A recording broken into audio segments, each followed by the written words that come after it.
আমরা আমাদের ট্রিপ শুরু করে দিয়েছি। আমরা এখন আছি রায়গঞ্জ থেকে পেরিয়ে আমরা এখন বোতলবাড়ি আছি। আমরা এখানে একটু রেস্ট করছি, এখন আমরা বেরোবো।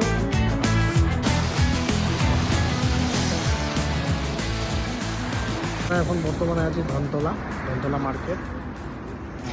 এই যে চাচার দোকান, আমরা একটু ব্রেকফাস্ট করবো। পাঞ্জিপাড়াতে ছিলাম, কালীবাড়িতে যেটা চৌহান সুইটস, খুব ভিড়, যার জন্য আমরা এখানে চাচার দোকানে আমরা এর আগেও খেয়েছি। এর আগে একবার আমরা বার্থডে সেলিব্রেট করেছিলাম এখানে। যাই হোক, এখানে ভালো খাওয়া দাওয়া পাওয়া যায়, তো আমরা এখানে আছি। চাচার দোকান থেকে আমাদের হেলদি ব্রেকফাস্ট হয়ে গেল এবং আমরা সোজা বেরিয়ে পড়লাম আমাদের গন্তব্যস্থলে। এবং সাইডে সুন্দর সুন্দর চায়ের বাগান দেখতে দেখতে আমরা সোজা পৌঁছে গেলাম বাগডোগরা। সেই ফ্লাইওভারটা থেকে দূর থেকে দেখা যাচ্ছিল আমাদের সেই পাহাড়, যার উদ্দেশ্যে আমরা বাড়ি থেকে বেরিয়েছি।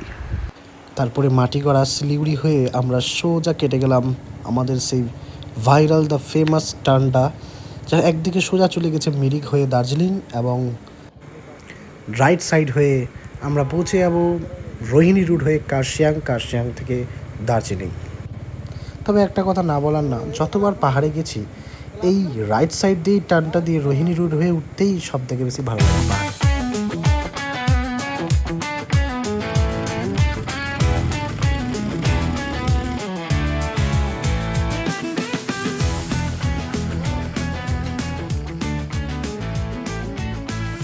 পাহাড়ের সেই সুন্দর সুন্দর ভিউগুলো এনজয় করতে করতে বাইকে করে আমরা একদম পৌঁছে গেলাম কার্শিয়াং। আর কার্শিয়াংয়ের সেই famous view point, I love Kurseong.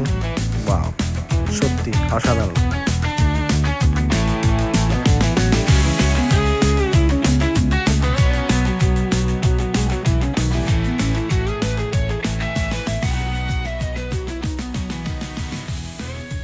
Sorry, আমরা সেই টার্নটার ভিডিও করতে পারলাম না, বাট তবু বলে দিচ্ছি, আমরা জোর বাংলো হয়ে দাওয়াইপানি যেতে গেলে পেশক রোডের জন্য কাটতে হবে, এবং পেশক রোডে একটু এগিয়ে জাস্ট বাম দিকে আমরা উঠবো, উঠে নিয়ে একদম এই দাওয়াইপানি এসে পৌঁছে যাব।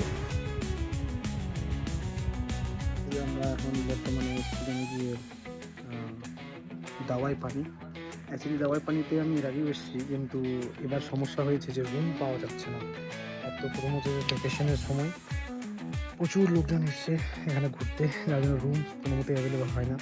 যাকে একটা সোর্স লাগে কোনো রকম করে একটা রুম জোগাড় করেছি। মোটামুটি ভালোই আছে। আমরা বর্তমানে আছি, আমাদের রুম দেখাচ্ছি বুধ, এরকম রুমটা রয়েছে। তারপরে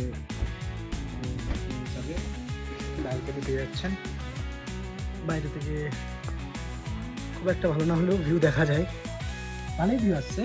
অ্যান্ড আমাদের পৌঁছতে একদম 4টা বেজে গেছিলো, যার জন্য আমরা লাঞ্চ করতে পারিনি। তবে হোমস্টে আমাদের জন্য সুন্দর করে ম্যাগি বানিয়ে দিয়েছিলেন। খাওয়া দাওয়া সেরে যখন আমরা ছাদে গেলাম, তখন জাস্ট ওয়াও, কি অপরূপ দৃশ্য। তো বেসিক্যালি দাওয়াইপানি হচ্ছে একটা গ্রাম, তো আমরা সেই শান্ত এবং সুষ্ঠু পরিবেশের গ্রামটাকে একটু এক্সপ্লোর করতে লাগলাম। ওয়াও, কি সুন্দর। তবে এটা আমাদের ইন্ডিয়া, সুইজারল্যান্ড না। এর পরের পার্টে আমরা বলবো কিভাবে দাওয়াইপানি থেকে আমরা ঘুরলাম এবং দাওয়াইপানি থেকে কিভাবে ঘুমি স্টেশন এবং আরও অনেক জায়গাগুলো দেখলাম। তাই সঙ্গে থাকুন।